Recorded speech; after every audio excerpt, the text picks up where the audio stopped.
Hello everyone, दोस्तों मैं अरुण शर्मा। आप देख रहे हैं 10 रोज। दोस्तों छोड़िए, बात करने वाले हैं कि बीजेपी के जितने भी दिग्गज जो बागी नहीं होना चाह रहे, पर बीजेपी उनको बागी होने के लिए मजबूर कर रही है, पर वो बागी होने के लिए बहुत सोच रहे हैं।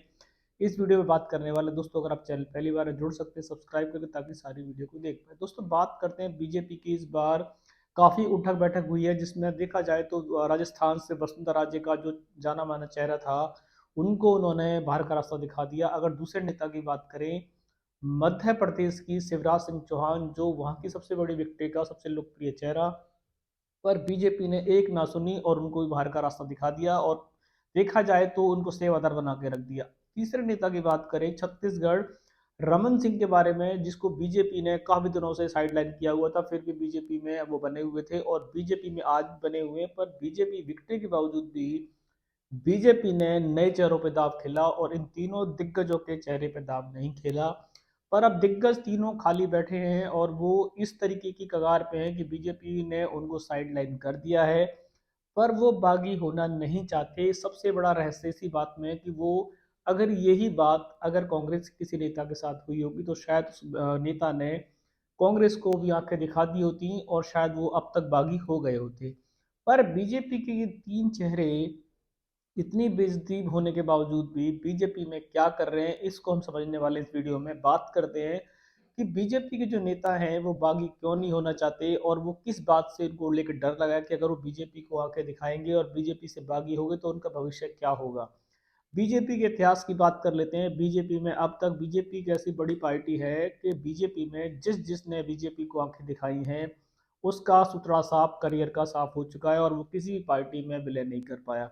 बात कर लेते हैं बीजेपी के पुराने दिग्गज नेताओं की, जिन्होंने बीजेपी को एक एक बार बाहर का रास्ता दिखाना और बीजेपी को आंखें दिखाई थी। उसमें सबसे पहले चेहरे की बात कर लेते हैं, मदन लाल खुराना, जिनको बीजेपी में ही जाना जाता था और बीजेपी के दिग्गज नेताओं में थे। और बीजेपी ने जब उनको उनकी अंदरूनी आपस में खींचतान शुरू हुई और बीजेपी के चलते उनको बाहर का रास्ता दिखा दिया गया, साइडलाइन किया गया, मदन लाल खुराना ने बीजेपी को तजब वो ताक पे रख दी और उन्होंने बीजेपी से बाहर का रास्ता सुन लिया और बीजेपी के खिलाफ बगावत बजा दी और बीजेपी ने उनको बाहर का रास्ता दिखाया। तो उन्होंने अपनी पार्टी का निर्माण करने की कोशिश की, पर वो किसी भी तरीके से सक्रिय नहीं हो पाए और दोबारा से उनको बीजेपी की ही दोबारा पार्टी में विलय करना पड़ा और बीजेपी में वापसी हुई। पर उनकी जो कद की वापसी थी वो बीजेपी में नहीं हो पाई और बीजेपी ने उनको एक छोटा नेता मानकर ऐसा करके और उनको राज्यपाल बना दिया। लास्ट टाइम तक वो बीजेपी में राज्यपाल ही रहे।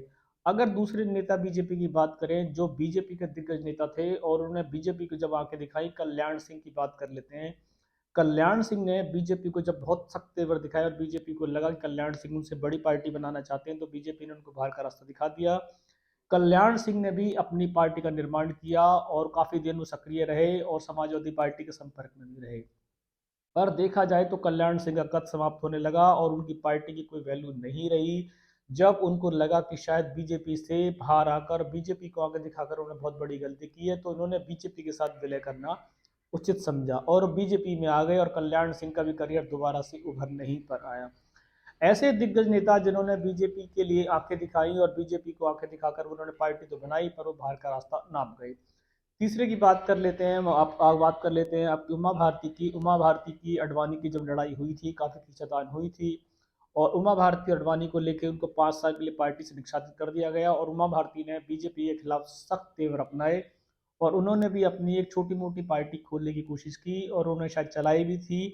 पर 5 साल के दौरान उनको समझ में आ चुका कि शायद बीजेपी से जितनी वैल्यू उनकी और आज इमेज बीजेपी में थी, वो शायद उनकी अपनी पार्टी में नहीं रही। तो उन्होंने भी बीजेपी के साथ अपना विलय कर लिया और वो देखा जाए तो उमा भारती की जो पहले कद था, जिस तरीके की तब जब वो बीजेपी में थी, वो उस तरीके से बाहर हो गई। अगले नेता की बात कर लेते हैं, शंकर सिंह भागेला। बहुत सारे नेता ऐसे थे, केशु भाई पटेल। केशु भाई पटेल की बात करें तो उनका भी करियर कुछ ज़्यादा ऊंचाई पे नहीं रहा और उनका साथ भी ऐसा ही खेल हुआ जिस तरीके से बीजेपी में वापसी कर पाए। अब ऐसे ही नेताओं का जमावड़ा अगर कांग्रेस की बात करें, तो कांग्रेस में जितने नेता ने बागीपन अपनाया वो सबसे बड़े सफल रहे। पहले नेता की बात कर लेते हैं, शरद पवार। शरद पवार कांग्रेस के दिग्गज नेताओं में जाने जाते थे और जब सोनिया गांधी से उनकी खींचतान प्रधानमंत्री पद को लेकर हुई और उन्होंने पद ऑफर नहीं किया, तो देखा जाए शरद पवार ने अपनी पार्टी बनाई महाराष्ट्र के अंदर और उनकी पार्टी सक्सेसफुल रही और आज कांग्रेस पार्टी उनके पार्टी के साथ खड़ी होने को राजी रहती है। शरद पवार का कद ना तो घटा और ना उनकी पार्टी में कोई कमी आई। अगले नेता की बात करें, ममता बनर्जी, जो कांग्रेस का ये किस्सा थी। कांग्रेस में जब उनकी कवायद कम होने लगी तो उन्होंने कांग्रेस को आंखें दिखाई और अपनी पार्टी खोल ली। और पार्टी आज भी वो कांग्रेस से बड़ी पार्टियों में काउंट होने वाली पार्टी है और वो आज भी ममता बनर्जी अपने नाम से जानी जाती है। तो ऐसे कांग्रेस के नेता जिन्होंने कांग्रेस के खिलाफ बागीपन अपनाया वो तो कामयाब हो गए, पर बीजेपी का इतिहास जो है वो बड़ा धूमिल है। और जिस नेता ने बीजेपी को आंखें दिखाई हैं उसको खुद ही संसार से धूमिल होने के कगार पे था। जितने नेताओं का हमने आपको कार्यक्रम बताया, वो नेता बीजेपी में भले ही अंदरूनी मन से वापसी कर गए हैं और उनके पास कोई चारा ना बचा हो, पर बीजेपी में उनकी ना तो तजब्बुर रही ना कद रहा और बीजेपी में नाम मात्र के नेताओं में गिने जाते रहे।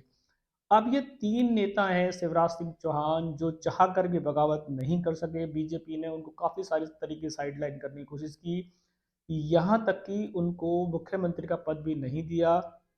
उनकी लोकप्रिय सीट से भी उनको टिकट देने के लाले पड़ गए थे और वो आज भूतपूर्व मुख्यमंत्री में रहने को कगार पे हैं। पर शिवराज सिंह चौहान आए दिन सभाओं में अपना दुख व्यतीत करते हैं। ऐसे ही दूसरे नेता की बात कर लेते हैं, माधवराव ज्योतिराव सिंधिया, कि जो भी बीजेपी में अपना बागी होकर आना चाह रहे थे पर कांग्रेस में नहीं बनी, उनका भी बीजेपी में अभी कुछ तजव्वुर नहीं है। अब बात कर लेते हैं वसुंधरा राजे की। वसुंधरा राजे के पास सब कुछ है, कमान है, पहचान है, नाम है, और बीजेपी ने उनको साइडलाइन जिस तरीके से किया है उस तरीके से वो चाह कर भी शायद बीजेपी का इतिहास पढ़कर बागी होने को राजी नहीं है। अगर वो और नेताओं की तरह गलती करेंगी तो शायद बीजेपी से और पार्टी से उनका नामो निशान हमेशा के लिए साफ हो जाएगा। शायद वो इसी कश्मकश में बीजेपी के इतने साइडलाइन करने के बावजूद भी वो अपनी वैल्यू खोना नहीं चाह रही। तीसरे नेता की बात कर लेते हैं, रमन सिंह। रमन सिंह भी चाहकर भी बीजेपी को संन्यास नहीं लेना पा रहे और बीजेपी को वो किसी तरीके से देखा जाए तो बाहर का रास्ता बीजेपी ने ऑलरेडी दिखाया हुआ है, पर बीजेपी में वो बने रहना चाहते हैं। वो चाहते हैं कि बीजेपी में बने रहेंगे तो शायद बीजेपी गवर्नर बहुत सारे पद उनको दे सकती है, और अगर बीजेपी से उन्होंने बगावत की तो शायद उनकी पार्टी भी नहीं बन पाएगी और वो किसी पद को शायद ग्रहण नहीं कर पाएंगे। तो ये रहा इतिहास कांग्रेस और बीजेपी का। दोनों पार्टियों में बागी होने के अपने अपने रिकॉर्ड्स हैं, जिसमें बीजेपी सबसे बड़ी अंदरूनी ऐसी पार्टी है कि जिस भी नेता ने बीजेपी को आंखें दिखाई हैं और अपनी पार्टी का चैलेंज किया है वो बीजेपी के सामने बौना साबित हो गया। अगर कांग्रेस की बात करें तो कांग्रेस से वो खुद एक बड़ी पार्टी बनकर उभर कर आए। तो शायद देखा जाए तो मामा जी, शिवराज सिंह चौहान, वसुंधरा राजे और रमन कुमार तीनों ही इस इतिहास को दोहराना नहीं चाहते और बीजेपी की इतनी खींचातान के बावजूद भी वो अपने पदों पर टिका रहना चाहते कि शायद बीजेपी के सारे उनकी नैया चले। दोस्तों फिलहाल हमने रुझान पर नजर बनाई थी, आपको अवगत कराया। इस पर नया हमें कोई अपडेट मिलेगा हम आपको समय से पहले बताएंगे। अगर हमने अपने बड़ी कोई डिबेट मिस की है तो देख सकते हैं सब्सक्राइब करके, ताकि सारी वीडियो को देख पाएँ। दोस्तों मैं अरुण शर्मा मिलूंगा नई सोच के साथ, तब तक अपना ध्यान रखें। नमस्कार।